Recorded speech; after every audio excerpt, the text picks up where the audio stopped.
Ce 9e Forum international de la cybersécurité, ce 9e FIC, est à vivre sur 01net TV durant ces 48 heures avec Delphine Sabatier, avec nos invités. Et puis je vous rappelle que nous sommes au Grand Palais à Lille, donc si vous êtes dans les parages, n'hésitez pas à venir nous voir.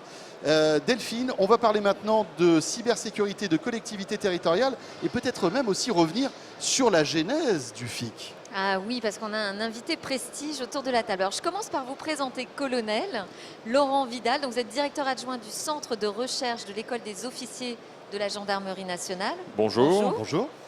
À côté de vous, Gérard de Bois-Boissel. Vous êtes ingénieur au Centre de recherche des écoles de Saint-Cyr-Couët-Quidan. Tout à fait, bonjour. Et notre invité spécial, le général Marc Watin-Augouard. Alors, pourquoi je dis spécial? Vous êtes général d'armée, mais surtout, vous êtes le fondateur du FIC, donc l'endroit où on se trouve actuellement. Racontez-nous un petit peu comment est né ce forum international de la cybercriminalité au départ et cybersécurité aujourd'hui. L'histoire du FIC est déjà ancienne, 2007. À l'époque, l'idée était de décloisonner. J'avais travaillé avec Thierry Breton, qui était président de France Télécom, sur un groupe de travail et affecté dans le Nord à Lille. Je me suis dit, il faut impérativement mettre en application les conclusions de nos travaux. Et donc, j'ai créé ce forum pour décloisonner, que la France parle avec les pays voisins, que le public parle avec le privé, que les entreprises parlent avec les universités et les centres de recherche, que la police, la gendarmerie parlent avec les autres acteurs, que l'État parle avec les collectivités territoriales, que ce soit un centre d'échange, car nous savons bien que la cybersécurité, la sécurité de notre système Internet, de nos échanges du web, ça passe par la coopération. Personne n'a la clé, n'a la réponse à la question, mais nous l'avons tous ensemble. Or, ce qui est intéressant de le FIC, c'est de rassembler des personnes qui connaissent le sujet, mais chacune dans son domaine. Voilà, c'est une approche collégiale, une approche partenariale. Il y a des choses qui ont changé, parce que là, c'est la 9e édition. Je le disais au départ, ça s'appelait le Forum de la cybercriminalité. Aujourd'hui, c'est la cybersécurité. Qu'est-ce qui a changé? Qu'est-ce qui a évolué? Le nombre de participants, déjà, peut-être?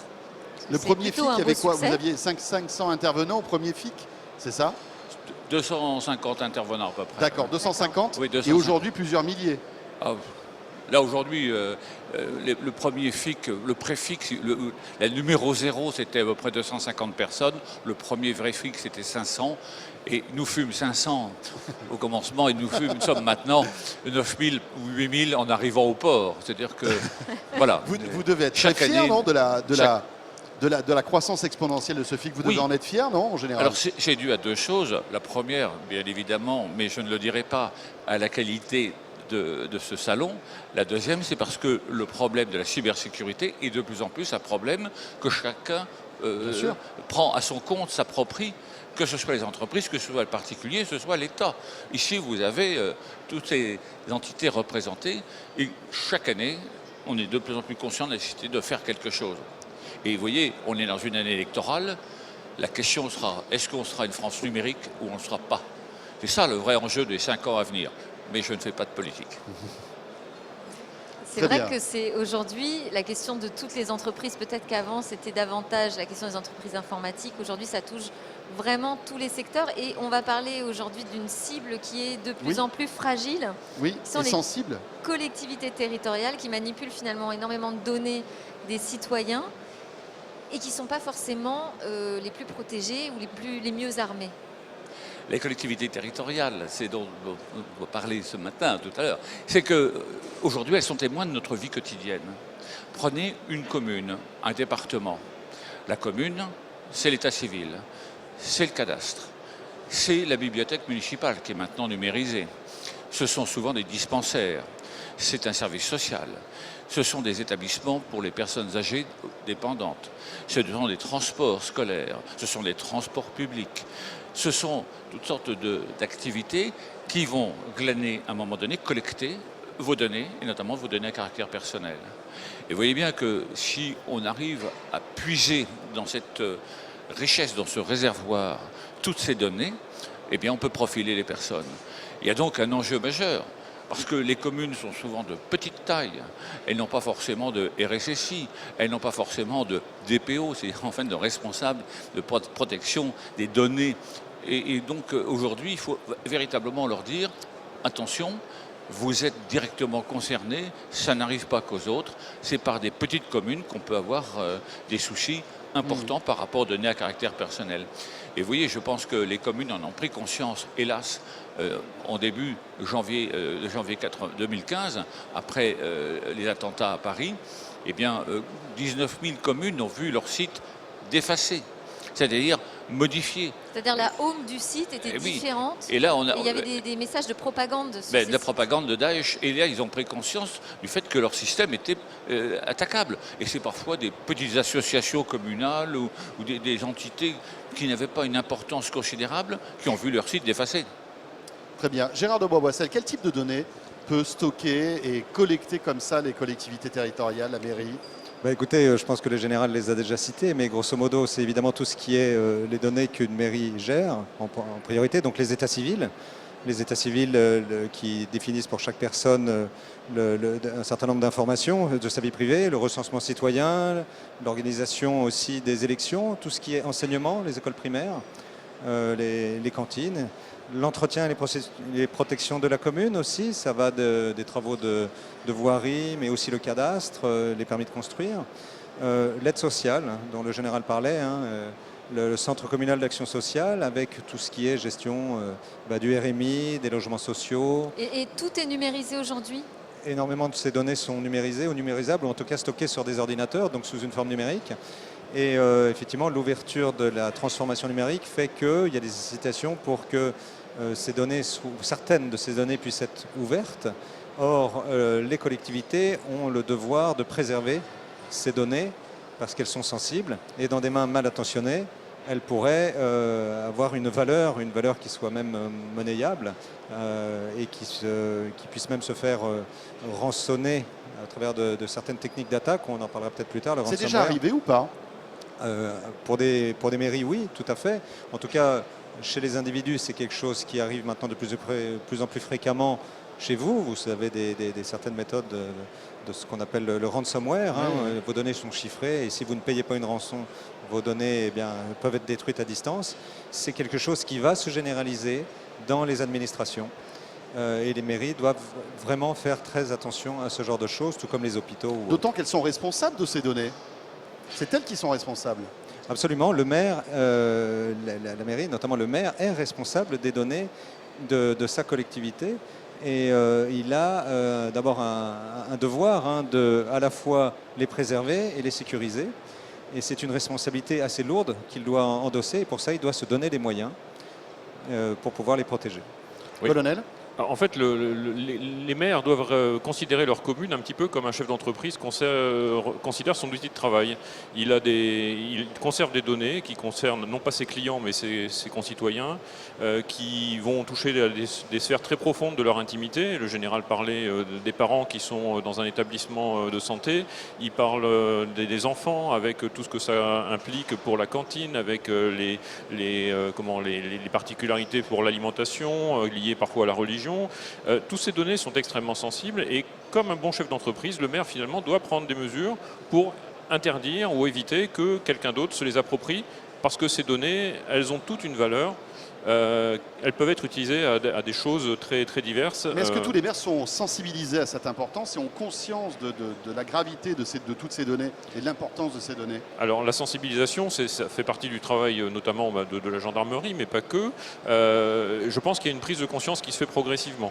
Lors d'un congrès qui avait été organisé à Vannes conjointement par le centre de recherche des écoles de Couët-Quidan, un professionnel nous expliquait qu'un maire avait découvert grâce à l'intervention d'un professionnel, que le réseau Wi-Fi ouvert au public qui alimentait la mairie, en fait, était une porte ouverte à l'ensemble des données parce qu'il n'y avait absolument aucun pare-feu pour mettre à l'abri alors, de manière, il le disait je veux dire, en termes de plaisanterie, mais le maire a vraiment réagi lorsqu'il a compris que finalement cette salle qu'il prêtait également à son groupe d'opposition lui permettait également à ce groupe d'accéder à l'ensemble des données de la mairie.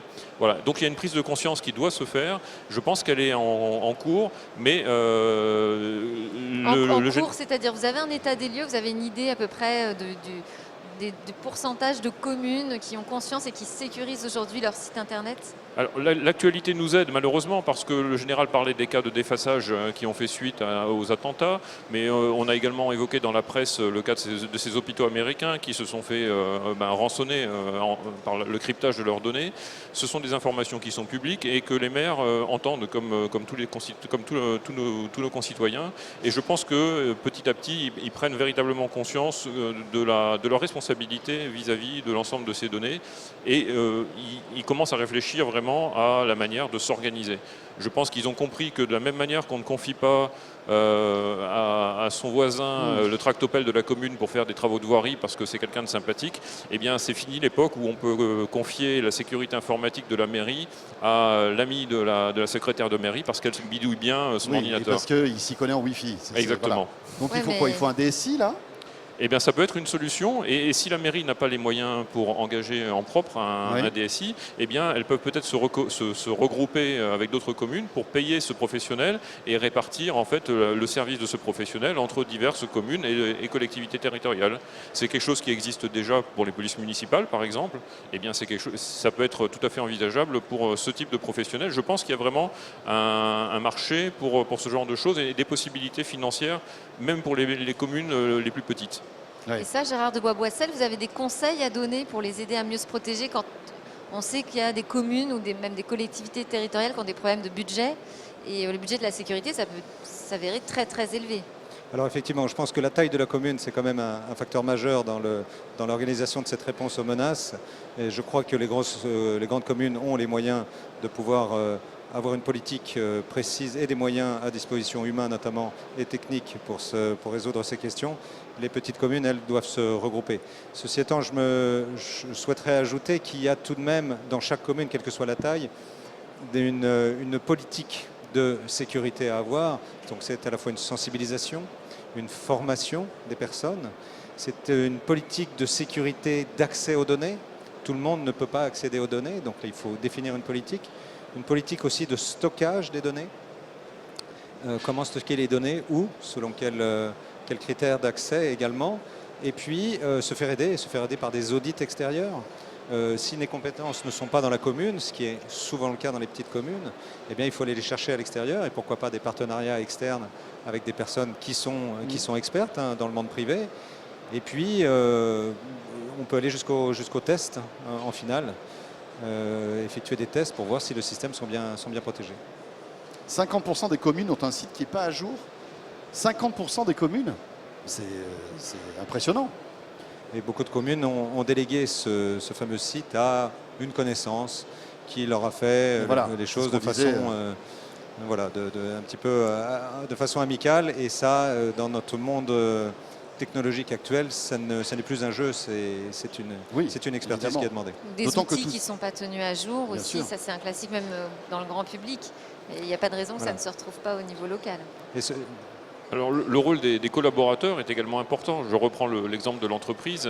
Dans une entreprise, on va développer un esprit de responsabilité, de sécurité, une hygiène informatique. Le directeur de l'ANSSI, et c'est quelque chose qu'il essaye de promouvoir, cette hygiène informatique, bien se comporter de manière générale lorsqu'on agit dans l'espace numérique. Eh bien, encore une fois, c'est vrai dans l'entreprise, c'est également vrai dans la mairie. Et les employés de mairie, quels qu'ils soient, les collaborateurs du maire, doivent également développer cette hygiène de vie informatique. Et ça, j'allais dire, ça concerne à la fois leurs activités professionnelles, mais également leur vie privée, puisque sur les réseaux sociaux, si on est indiscret, si on commente, si on explique des choses, ma foi, on ouvre la porte à des gens qui savent trouver l'information, puisqu'elle est disponible quelque part dans le nuage. Il y a un travail de sensibilisation qui est énorme. D'autant que à partir de mai 2018, il y aura donc un nouveau règlement européen avec on parlait tout à l'heure de responsabilité, mais cette responsabilité va être accrue, alourdie pour ces collectivités. Mon général, qu'est-ce qui va se passer à partir de mai prochain, donc mai 2018? Oui, de mai 2018. Mai 2018, C'est voilà. voilà. Ne stressons pas trop, on a encore un peu plus d'un an. Mais c'est vrai que la responsabilité va être encore accrue pour les collectivités. Là, bien sûr, la responsabilité va être accrue. Il s'agit d'un règlement européen. Je rappelle qu'un règlement, ce n'est pas une directive. La directive, on est obligé de la transposer. Le Parlement va voter une loi de transposition. Le règlement s'impose automatiquement en loi française. Voilà. Et on discute simplement, pas. il s'agit de codifier, de mettre les articles dans le code qui convient. Ce règlement est autrement plus contraignant, en même temps qu'il est aussi, je dirais, unitaire que possible, sachant qu'il a quand même fallu 4 ans pour arriver à sa négociation. 4 ans, c'est important parce que ça montre que tous les pays d'Europe n'ont pas forcément la même maturité en matière de protection des données. Mais il est là, il arrive, il sera là, présent, obligatoire le 25 mai 2018. Ça implique que pour tous les détenteurs de données à caractère personnel, de prendre des mesures de précaution, de protection exceptionnelles. Pourquoi? Parce que les contraintes et les sanctions seront autrement plus fortes que celles qui existent aujourd'hui. On va renforcer les pouvoirs des CNIL européennes. Le fameux G29, le groupe des CNIL européennes, va avoir plus de rôle à jouer a posteriori pour vérifier que les détenteurs de données à caractère personnel les ont protégés. Mais en même temps, c'est un règlement protecteur pour les individus, notamment le droit à la portabilité. Et vous voyez, ce sont dire qu'en fait, le droit de récupérer ces données, de les transférer. Et donc, on est vraiment dans un changement complet de portage qui va concerner, bien sûr, les individus, les citoyens, les entreprises, l'État et aussi les collectivités territoriales. Mais c'est plutôt une bonne nouvelle parce que du coup, elles vont être obligées de prendre en compte cette problématique de la sécurité. C'est une bonne nouvelle, c'est-à-dire qu'elles vont davantage vous écouter, vous entendre sur la nécessité de protéger les données. Avec ce règlement, on n'a plus le choix. Ce n'est pas une prévention, c'est vraiment une obligation. Il y aura des obligations extrêmement strictes. Et vous voyez que le temps qui nous sépare de l'échéance est un temps court, qui oblige donc tous les acteurs à vraiment prendre conscience de leur responsabilité. Hein, et là, le mot est très fort, c'est le mot responsabilité. On va sans doute, jusqu'à maintenant, on a eu des traitements de données à caractère personnel qui étaient respectueux de la loi, mais qui n'étaient pas sans doute aussi protégés que ce qu'ils devront l'être demain. Gérard de Beauboissel, c'est bien gentil tout ça, mais ça va coûter beaucoup d'argent. Qui va payer? Eh bien, c'est probablement la mutualisation des efforts et des moyens qui permettra de payer pour, là encore, les communes qui ont peu de moyens. Il va y avoir des fonds, il y aura des aides, comment ça va se passer? Il y a quelques aides de l'État, mais dans l'accompagnement des solutions technologiques plus que dans les ressources humaines à trouver. En termes de formation, par exemple, vous pourriez proposer des formations? Alors des formations, elles seront faites au niveau intercommunal, voire régional, et mis à disposition des collectivités. Je sais que sur la région Bretagne, c'est une réflexion qui a commencé à être menée pour l'ensemble des communes. Quelles solutions apporter d'aide à ces communes qui se posent ce genre de questions? Je me permettrais d'ajouter quand même un point qu'on a omis. Là, on est un petit peu dans les responsabilités, les contraintes, les risques, mais il y a aussi des opportunités pour les collectivités territoriales à suivre cette transformation numérique. D'ailleurs, ne pas la suivre serait pour elles un risque de fracture numérique. Fracture numérique qui fait qu'il y aurait celles qui auraient les moyens de pouvoir suivre la transformation numérique et celles qui ne le pourraient pas. Or, on peut rapprocher au niveau social les individus des collectivités avec justement l'administration de ces collectivités par un accès plus facile aux données. Donc c'est aussi quelque chose qui doit encourager les collectivités territoriales à prendre à bras-le-corps cette question, se donner les moyens de la sécurité, mais les moyens de la transformation qui accompagneront les nouveaux usages qui en découleront. Il faut avoir aussi accès au réseau. C'est toute la question des infrastructures pour les collectivités territoriales. C'est un enjeu très important aujourd'hui. Et là, il y a des aides de l'État qui sont prévues, mais c'est très long. Voilà, et là, effectivement, je laisserai peut-être le colonel compléter, mais il y a des choses que les communes ne peuvent pas faire par elles-mêmes. La diffusion de réseaux optiques, de fibre optique, sur le territoire, ça, c'est quelque chose qui est vu à l'échelon de la région. En Bretagne, il y a un projet qui s'appelle Bretagne Très Haut Débit, qui vise pour 2030 à connecter toute collectivité avec de la fibre optique. Donc 2030, toutes les collectivités françaises seront connectées? Non, en Bretagne. En Bretagne.